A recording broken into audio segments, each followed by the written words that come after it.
Hello everyone, welcome to legal law. आज की video में हम डिस्कस करेंगे यूनियन बजट 2026, जो कि आप सब जानते हैं ये भी रिसेंट में रिलीज़ हुआ है 1 फ़रवरी को। ठीक है, तो हम इसको डिस्कस करने वाले हैं आज इस वीडियो में। इससे पहले 2025 वाला जो बजट था वो भी रिसेंट का ही है, मतलब ठीक है। तो वो भी हमारे चैनल पर अपलोड हो चुका था पहले ही। अगर आप लोगों ने वो नहीं देखा है तो आप उसे देख सकते हैं, पर पहले आप ये वाला बजट देख लेना क्योंकि ये एकदम रीसेंट का बजट है।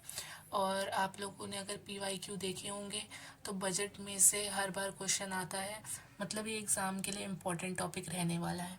ठीक है। और कुछ कुछ स्टूडेंट्स ने कमेंट में बोला था कि आप एक दिन में 2 वीडियोस अपलोड करिए।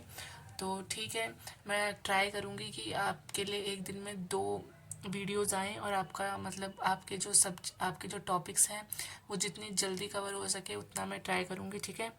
तो आप लोगों को पता होगा कि मेरे भी कॉलेज हैं तो उसके क्लासेस और वीडियो का टाइम इतना मैच नहीं हो पाता, पर मैं अपनी साइड से ट्राई करती हूँ कि आप लोगों के लिए जो भी आपके एग्ज़ाम के उससे इम्पोर्टेंट है वो वीडियोस अपलोड हो जाएं टाइम टू टाइम। तो मैं ट्राई करूँगी। ठीक है।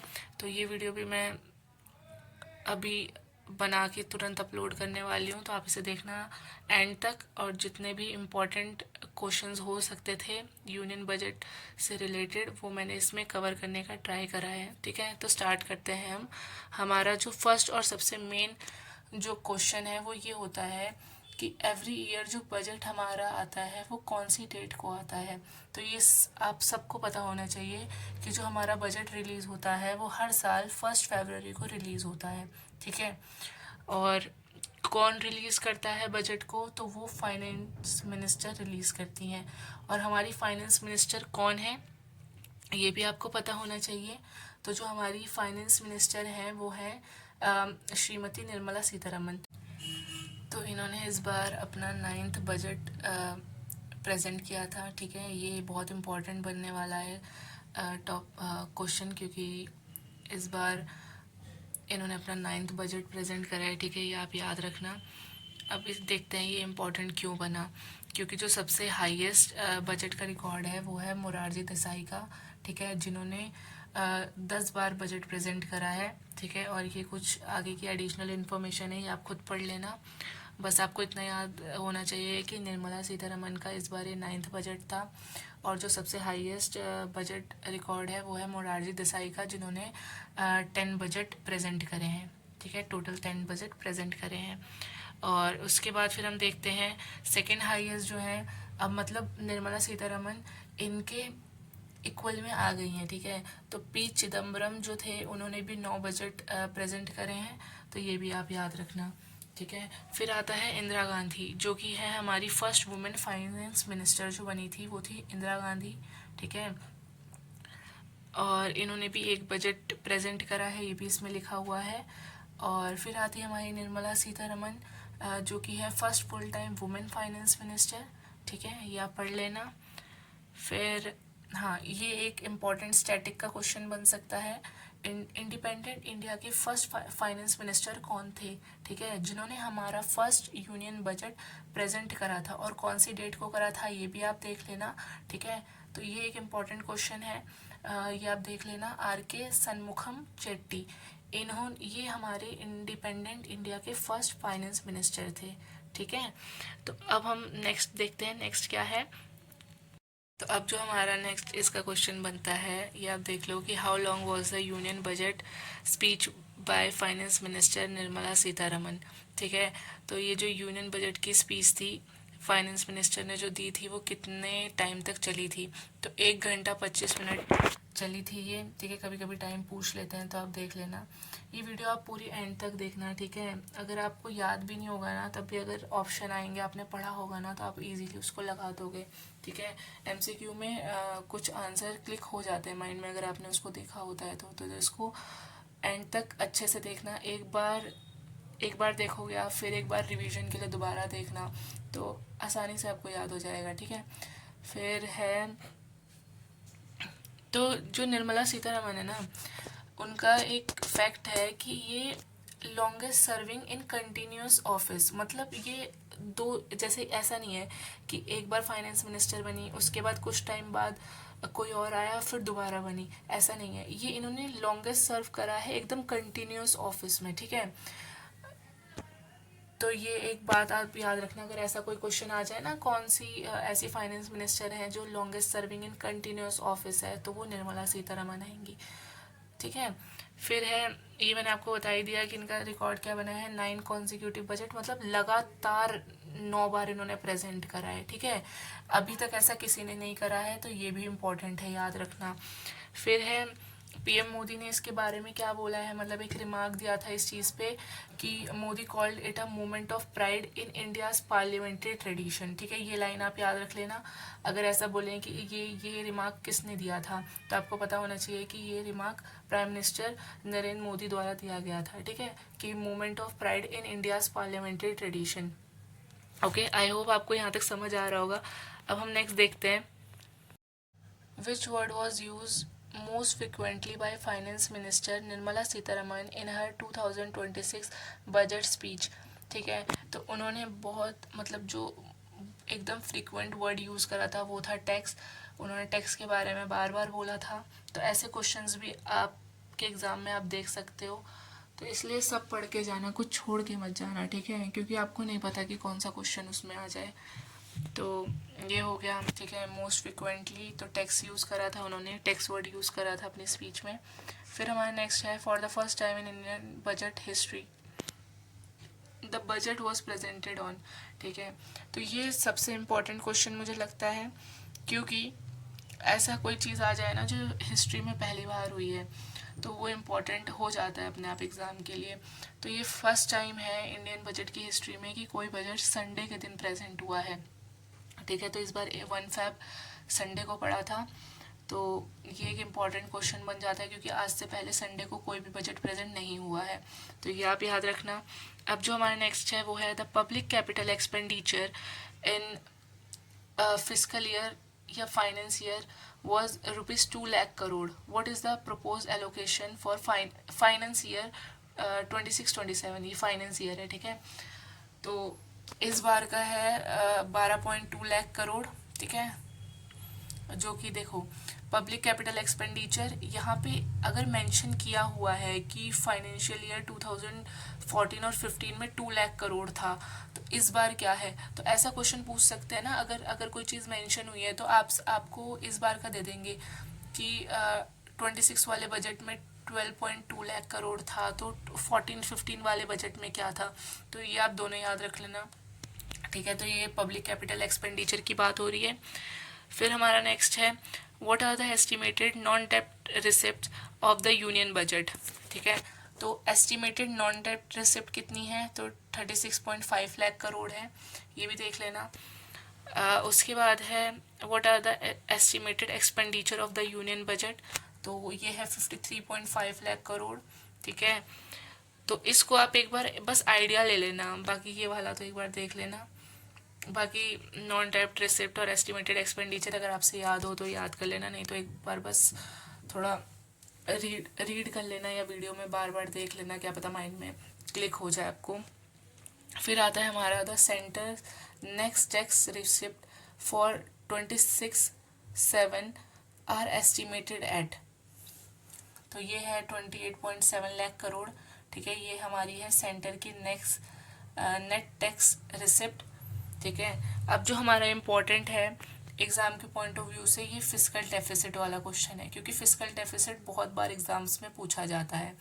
तो इस बार के फाइनेंशियल ईयर का जो फिजिकल डेफिसिट है वो है 4.3% ऑफ जीडीपी, ये हमारा एस्टिमेट किया गया है, ठीक है। 4.3% ऑफ जीडीपी का जो 4.3% है वो हमारा फिजिकल डेफिसिट बोला गया है उसे, ठीक है। तो यहाँ तक आप देख लेना।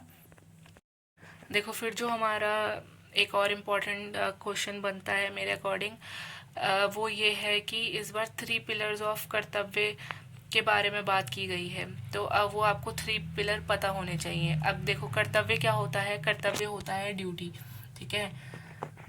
कर्तव्य ड्यूटी को बोला जाता है हिंदी में। फिर है 3 पिलर्स। कौन कौन से पिलर्स? जो फर्स्ट पिलर है वो है एक्सेलरेटिंग एंड सस्टेनिंग ग्रोथ, जिसमें हमारा आता है boost productivity and competitiveness, strengthen manufacturing infrastructure innovation, build resilience against global volatility. ठीक है, तो ये आप देख लेना कि आप मेनली से याद कर लेना कि एक्सेलरेटिंग सस्टेनिंग ग्रोथ, ठीक है, मतलब ग्रोथ बढ़ाने की बात की गई है। फिर आया है fulfilling aspiration and building capacity. ठीक है, दूसरे पिलर ये है जिसके बारे में बात की गई है, जिसमें हम एम्पावर करेंगे सिटीज़न को, स्पेशली यूथ, मतलब यूथ के ऊपर ज़्यादा फोकस किया जाएगा। फिर है enable active participation in national progress, national progress में एक्टिव पार्टिसिपेशन करेंगे लोगों का। फिर हमारा जो थर्ड पिलर है वो है इंक्लूसिव एक्सेस, जो कि इसके अंडर है सबका साथ सबका विकास के अंदर। ठीक है, इंक्लूसिव एक्सेस का मतलब इन्होंने ये दिया है कि सबका साथ सबका विकास, मतलब सबके ऊपर फोकस करा जाएगा। ठीक है, ये इसमें आ गया ensure equal access to resources opportunities and amenities, reach every family community region and sector, मतलब जितना हो सकेगा वो लोग ट्राई करेंगे कि सबको प्रायोरिटी दी जाए, सबकी ऊपर फोकस किया जाए। तो यही इसका मतलब है। तो ये 3 पिलर देख लेना। ठीक है, accelerating and sustaining growth, fulfilling aspiration and building capacity, और इंक्लूसिव एक्सेस। ठीक है, फिर जो हमारा नेक्स्ट क्वेश्चन बनता है वो है the objective of setting up rare earth corridors in Orissa, Kerala, Andhra Pradesh and Tamil Nadu. ठीक है, तो इससे आपको पता ही चल गया होगा कि जो रेयर अर्थ कॉरिडोर्स हैं वो कौन सी स्टेट में कवर्ड हैं। तो उड़ीसा, केरला, आंध्र प्रदेश और तमिलनाडु, इन स्टेट्स को याद रखना। ऑप्शन में 3 दे देंगे, एक कुछ अलग होगा, तो आपको ऐसे पूछ सकते हैं ना कि इनमें से कौन सा रेयर अर्थ कॉरिडोर नहीं है। तो ये आप देख लेना एक बार। फिर इसका ऑब्जेक्टिव क्या है रेयर अर्थ कॉरिडोर को सेटअप करने का? तो इसका ऑब्जेक्टिव है strengthen the entire rare earth value chain. ठीक है, इसको मतलब मजबूत करना, जो कि हमारी रेयर अर्थ वैल्यू चेन है उसको मजबूत करना इसका ऑब्जेक्टिव है, इसीलिए रेयर अर्थ कॉरिडोर को सेटअप किया जा रहा है। ठीक है, तो अब इसका पर्पस क्या है? Promote mining, processing, research and manufacturing of rare earth. ठीक है, तो ये इसका पर्पस है, ये भी आप देख लेना। बाकी रेयर अर्थ कॉरिडोर कौन सी स्टेट में कवर्ड है वो आप याद कर लेना।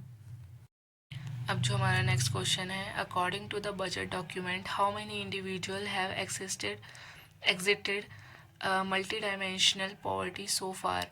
तो ठीक है, ये 25 करोड़ लोग हैं। तो इसका क्या मतलब हुआ कि हमारे बजट के अकॉर्डिंग इतने लोग गरीबी रेखा से निकल चुके हैं। ठीक है, 25 करोड़ लोग। तो decline in poverty rate, head count ratio drop from 29.17, जो कि 29.17 हमारा 13 और 14 के बजट में था, और 2022-23 के अकॉर्डिंग ये अब घटकर मतलब डिक्रीज़ होकर 11.28% आ चुका है। ठीक है, और मतलब इसके अकॉर्डिंग 11.28% और 25 करोड़ लोग, परसेंटेज में 11.28% है। तो ये दोनों परसेंटेज देख लेना आप, और ये भी याद रखना कि 25 करोड़ लोग मतलब पॉवर्टी से हट चुके हैं अब। ठीक है, अगर स्टेट लेवल की तरफ से देखा जाए तो उत्तर प्रदेश, बिहार और मध्य प्रदेश, ये बिहार है, स्पेलिंग को देख लेना एक बार। तो यहाँ पे सबसे ज़्यादा इम्प्रूवमेंट देखा गया है पॉवर्टी में। ठीक है, अब नेक्स्ट क्वेश्चन है which scheme aims to provide dignified livelihood opportunity to person with disabilities through industry relevant and customise training. तो इसमें स्कीम के बारे में पूछा है, स्कीम के ऊपर भी क्वेश्चंस आ जाते हैं जो कि बजट से रिलेटेड होती है, तो ये भी एक बार देख लेना। तो ये थी दिव्यांगजन कौशल योजना। ठीक है, इसमें बजट ने इसको कितना पैसा एलोकेट करा है? 200 करोड़। तो एलोकेशन भी पूछ लेते हैं और स्कीम का नाम भी पूछ लेते हैं। तो ये किसके ऊपर फोकस करती है? Person with disabilities. ठीक है, हमारा नेक्स्ट क्वेश्चन है a scheme has been proposed to support states in setting up 3 dedicated chemical park through which model। तो अगेन ये स्कीम के ऊपर क्वेश्चन है। तो कौन सी स्कीम है? Cluster based plug and play model scheme.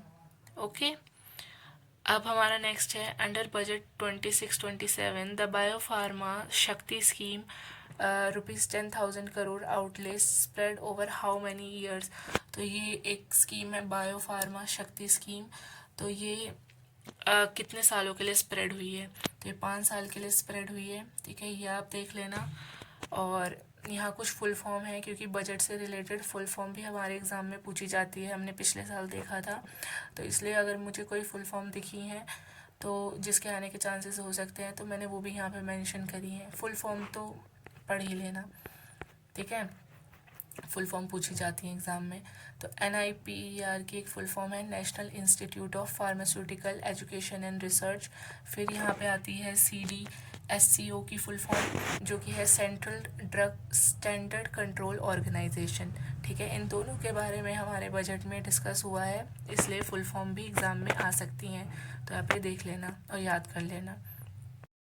तो हमारा अब नेक्स्ट क्वेश्चन है Mahatma Gandhi Gram Swaraj is associated with strengthening which sector. तो इसके बारे में भी बजट में डिस्कस हुआ है। तो ये किस सेक्टर के से एसोसिएटेड है? तो ट्रेडिशनल विलेज इंडस्ट्रीज। ठीक है, महात्मा गांधी ग्राम स्वराज, ये आप देख लेना। दोनों ही याद रखना कि महात्मा Gandhi Gram Swaraj traditional village industry से रिलेटेड है।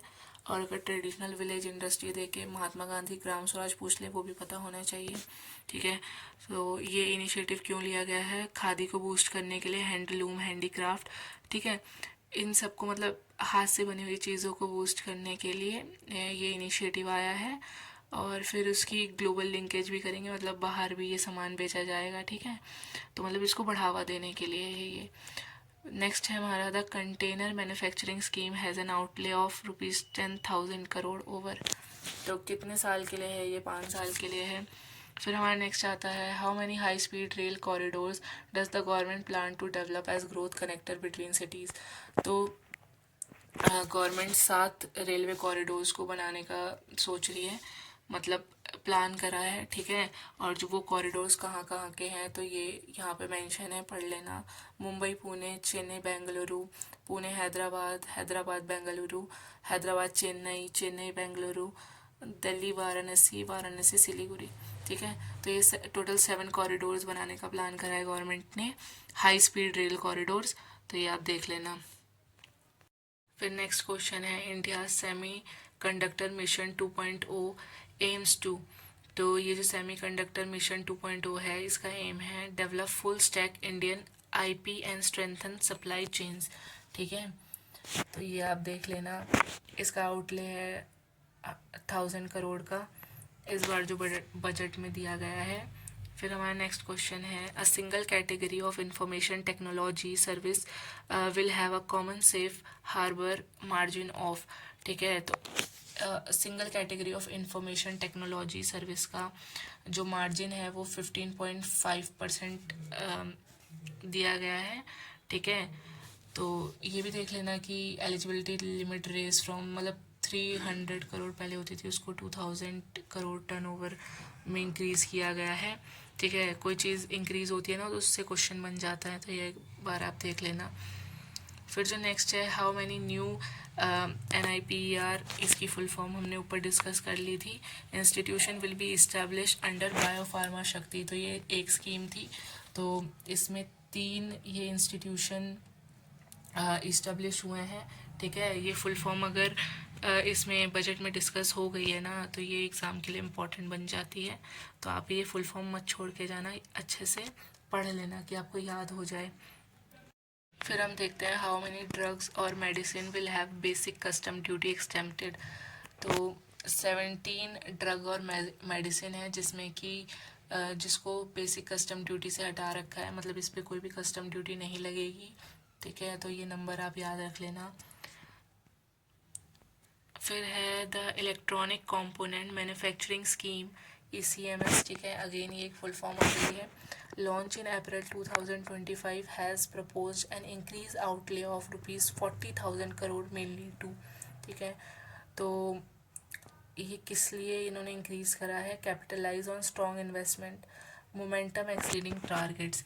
तो इसके लिए इन्होंने अपना आउटले इंक्रीज़ करा है। ठीक है, फिर है which scheme ensures timely access to high quality assistive devices for eligible person with disabilities. तो दिव्यांग सहारा योजना, एक योजना हमने डिसेबल पर्सन के लिए ऊपर डिस्कस करी थी, एक योजना यहाँ आ गई, तो दोनों में कंफ्यूज मत होना और दोनों को अच्छे से पढ़ लेना, ठीक है। नेक्स्ट है हमारा which country will host the first ever global big cat summit. तो ये इम्पोर्टेंट है, फर्स्ट एवर है तो इम्पोर्टेंट है, ऑब्वियस है, ठीक है। तो ये इंडिया है जो कि first ever global big cat summit host करेगी इस बार, ठीक है। फिर आ गया इस समिट का एम क्या है, ठीक है। Unite big cat range nation, biodiversity champions and climate security stakeholder. तो जितने भी जहाँ पे सबसे ज़्यादा बिग कैट है, ऐसे ऐसे देशों को यूनाइट करना। फिर है क्लाइमेट सिक्योरिटी को बढ़ाना, ठीक है। फिर है इंडिया की अचीवमेंट क्या है इसमें, टाइगर पॉपुलेशन डबल हो गया इंडिया का, ठीक है, मतलब। फिर हो गया rising Asiatic lion number, Asiatic lion बहुत ज़्यादा नंबर में हो गए इंडिया में, और इन्होंने अफ्रीकन चीता का री इंट्रोडक्शन करा, ठीक है, फिर से लाए अफ्रीकन चीता को। तो अब ये है IBCA, ये भी एक इम्पॉर्टेंट फुल फॉर्म होने वाली है, इसको देख लेना। इसकी फुल फॉर्म है इंटरनेशनल बिग कैट अलायंस, और ये कब लॉन्च किया गया था, और कौन कौन सी बिग कैट की कैटेगरी में आते हैं, कौन कौन से एनिमल, ये भी इम्पॉर्टेंट है, देख लेना। Tiger, lion, leopard, snow leopard, jaguar, cheetah, puma. ये ऑप्शन में इनमें से एक नहीं देगा और पूछ लेगा कि इनमें से कौन सा बिग कैट में नहीं आता, तो ये भी इम्पॉर्टेंट है, ठीक है। इसमें से एक क्वेश्चन किसी एग्ज़ाम में आया था बिग कैट में से, तो आपको पता होना चाहिए कि बिग कैट क्या होती हैं। अब नेक्स्ट क्वेश्चन है हमारा, to support girl student in higher education STEM institution, how many girl hostel will be establish. तो ये एक टारगेट लिया गया है कि 1 इन एवरी डिस्ट्रिक्ट, मतलब हर एक डिस्ट्रिक्ट में एक गर्ल हॉस्टल होगा ही होगा, ठीक है। तो ये बनाने का टारगेट लिया गया है। तो इससे रिलेटेड हम एक चीज़ देख लेते हैं। जब गर्ल स्टूडेंट की हायर एजुकेशन की बात आ रही है तो बेटी बचाओ बेटी पढ़ाओ स्कीम, ठीक है, ये एक स्कीम थी। तो इसके बारे में हम थोड़ा सा ओवरव्यू है इसमें यहाँ पे। तो ये 2015 में हरियाणा से मोदी जी द्वारा लॉन्च की गई थी, ठीक है। इसमें ये था कि जो वुमेन चाइल्ड का रेशो, गर्ल चाइल्ड का रेशो कम हो रहा था ना, तो इस इशू को एड्रेस करने के लिए ये स्कीम लॉन्च की गई थी, जहाँ पे लड़कियों के एजुकेशन के बारे में और उनको एम्पावर करने के बारे में कदम उठाए थे, ठीक है। फिर आ गया इसमें कौन कौन सी मिनिस्ट्री इन्वॉल्व थी, तो ministry of education, ministry of women and child development और हेल्थ एंड फैमिली वेलफेयर की स्कीम मिनिस्ट्री इन्वॉल्व थी इस वाली स्कीम में। और बाकी कुछ एडिशनल इन्फॉर्मेशन है, आप देख लेना। फिर नेक्स्ट क्वेश्चन है हमारा, द युवा शक्ति driven budget primarily highlight the government संकल्प टू फोकस ऑन। तो युवा शक्ति एक स्कीम है, वो किस लिए, उसका क्या मेन फोकस है, पुअर, अंडर प्रिविलेज और डिसएडवांटेज सेक्शन को फोकस करना इसका मेन ऑब्जेक्टिव है, ठीक है। जिसमें कि 3 कर्तव्य ड्यूटी है, ये हम पीछे पढ़ के आ चुके हैं, ये दोबारा रिपीट हुई है, तो एक बार इसे दोबारा पढ़ लेना, ठीक है। अब देखो, the tax on overseas tour programme package has been reduce from 5% and 20% to. तो ऐसे रिड्यूस वाले क्वेश्चन भी एग्ज़ाम में पूछे जाते हैं। तो जो टैक्स है ओवरसीज़ टूर प्रोग्राम पैकेज पे, वो 5% और 20% से डिक्रीज़ करके 2% पर कर दिया है, ठीक है। और यही यही यही लिखा है इसमें कि 5% और 20% को डिक्रीज करके 2% कर दिया है। जो नेक्स्ट है, in which state is the Indian Institute of Creative Technology setting up AVGC's content creator labs in 15,000 secondary school and 500 colleges.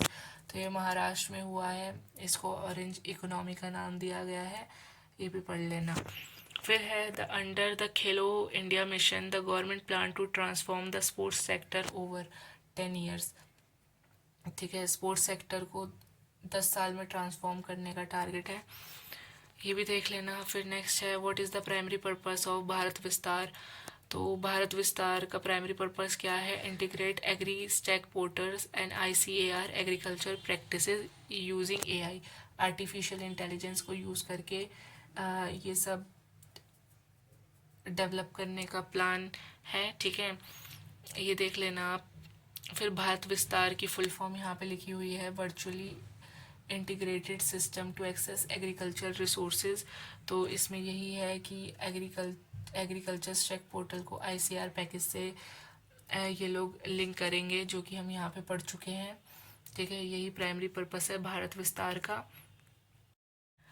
Next है the tourism guide upskilling pilot scale across how many iconic tourist site. तो ये 20 tourist site है जहाँ पे ये कुछ tourism guide upskilling का plan है। ठीक है, फिर नेक्स्ट है 2052 kilometre long new dedicated freight corridor has been announce between which two cities to strengthen east west trade. तो ये दो स्टेट्स के बीच में हुआ है, दानकुनी जो कि वेस्ट बंगाल में है और सूरत जो कि गुजरात में है। ठीक है, और इसका किलोमीटर याद रखना, 2052 किलोमीटर एक कॉरिडोर बनाने का अनाउंस हुआ है। ओके, सिटीज़ के बीच में। तो ये ईस्ट और वेस्ट की ट्रेड को बढ़ाने के लिए ये कॉरिडोर बनाने का अनाउंस हुआ है। डनकुनी जो कि वेस्ट बंगाल में एक सिटी है और सूरत जो कि गुजरात में एक सिटी है, उन दोनों के बीच में। फिर हमारा नेक्स्ट है नेशनल वाटरवे 5 इन उड़ीसा कनेक्ट विच इंडस्ट्रियल एरियाज टू पोर्ट। तो ये आप देख लेना, टालचर अंगुल टू पैराडीप धमरा पोर्ट्स। तो जो कि ये उड़ीसा में है, तो ये यहाँ इसको कनेक्ट करती है। ठीक है, नहीं उड़ीसा में नहीं है, नेशनल वाटरवे 5 इन उड़ीसा कनेक्ट। तो ये किस इंडस्ट्रियल एरिया पोर्ट्स को कनेक्ट करती है। ठीक है, तो ये आप देख लेना, ये एक नाम है तालचर अंगुल टू पैरादीप और धमरा पोर्ट्स। फिर हमारा नेक्स्ट है the municipal bonds incentive scheme provide an incentive of ₹100 crore for single bond issuance greater than 1000 crore. तो ये भी एक बार रीड कर लेना। ठीक है, इतना कुछ ये इम्पोर्टेंट था नहीं, जो इम्पोर्टेंट है उसमें मैंने आपको इम्पोर्टेंट टिक करवा दिया है, बाकी तो आपकी रीडिंग के लिए हैं, वो आप देख लेना। और बाकी ये याद रखना कि निर्मला सीतारमन का ये 9th बजट था और ये पहली फाइनेंस मिनिस्टर है जिन्होंने कॉन्सिक्यूटिव 9th बार बजट प्रेजेंट करा है। तो दोनों में डिफरेंस है। मैंने आपको बताया था पी चिदम्बरम जिन्होंने 9 बार बजट प्रेजेंट करा है, पर उन्होंने कॉन्सिक्यूटिव टर्म में नहीं करा था। ठीक है, लगातार 9 बार नहीं करा था। पर जो निर्मला सीतारमन है उन्होंने लगातार 9वीं बार प्रेजेंट करा है। तो इस वीडियो का आप एंड तक देखना। अगर आपको किसी चीज़ में डाउट हो तो आप कमेंट्स में पूछ सकते हैं, और अगर फिर भी ना समझ आए तो एक बार आप दोबारा रिपीट पे वीडियो देखना, आपको समझ आ जाएंगी चीज़ें। और बजट हमारे एग्ज़ाम के लिए इम्पोर्टेंट टॉपिक है, तो इसको छोड़ के मत जाना। ठीक है, और अगर और भी कोई डाउट हो एग्ज़ाम से रिलेटेड तो वो आप कमेंट सेक्शन में पूछ सकते। और अगर आपको ये वीडियो यूज़फुल लगा अपने एग्ज़ाम के लिए तो प्लीज़ अपने ग्रुप में भी शेयर कर दीजिए, और जो लोग इसकी प्रिपरेशन कर रहे हैं उनकी भी हेल्प हो जाएगी। और प्लीज़ लाइक कर देना। ठीक है, आप लोग वीडियो देखते हो पर लाइक नहीं करते हो उसको, तो लाइक कर देना, सब्सक्राइब कर लेना चैनल को, ताकि आपको नोटिफिकेशन आती रहे जब भी वीडियो अपलोड हो। और all the best guys, see you in next video.